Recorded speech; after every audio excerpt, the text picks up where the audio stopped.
متابعة طبعا متميزة لفعاليات افتتاح هذا المعرض في نسخته الثانية. مشاهدينا، وردنا على سبيل العاجل هذا الخبر الذي نتلوه على حضراتكم، حيث اجتمع السيد الرئيس عبد الفتاح السيسي اليوم مع الفريق أحمد خالد قائد القوات البحرية، واللواء أركان حرب إيهاب الفار رئيس الهيئة الهندسية للقوات المسلحة، واللواء أحمد الشاذلي رئيس هيئة الشؤون المالية بالقوات المسلحة، وبمشاركة عدد من رؤساء الشركات الوطنية للمقاولات والإنشاء. وصرح المتحدث الرسمي باسم رئاسة الجمهورية بأن الاجتماع شهد متابعة مشروعات حماية الشواطئ الساحلية المصرية على البحر المتوسط.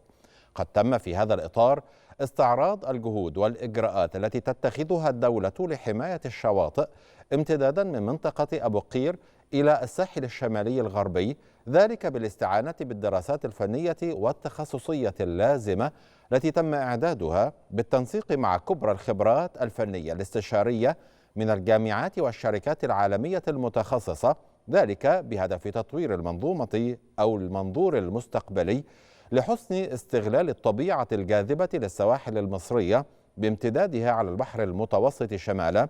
وبما يعود بالتنمية على الدولة المصرية واقتصادها القومي، ذلك في إطار خطة التنمية المستدامة 2030.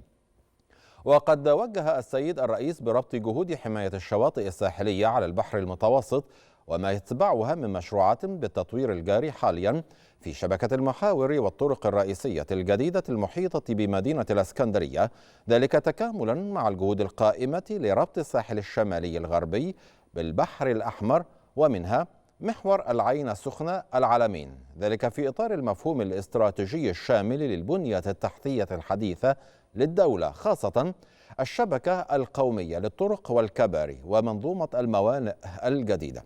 كما أشار السيد الرئيس لأهمية قيام شركات المقاولات باعتبارها كيانات اقتصادية ضخمة بالقيام بدراسات متكاملة لتوطين صناعة مستلزمات الإنتاج ذات الصلة بنشاطهم الإنشائي، الأمر الذي يدعم من عملهم ويسهم في امتلاك القدرة وتوطين الصناعة وتوفير العملة الأجنبية، بالإضافة إلى إتاحة المزيد من فرص العمل والتشغيل.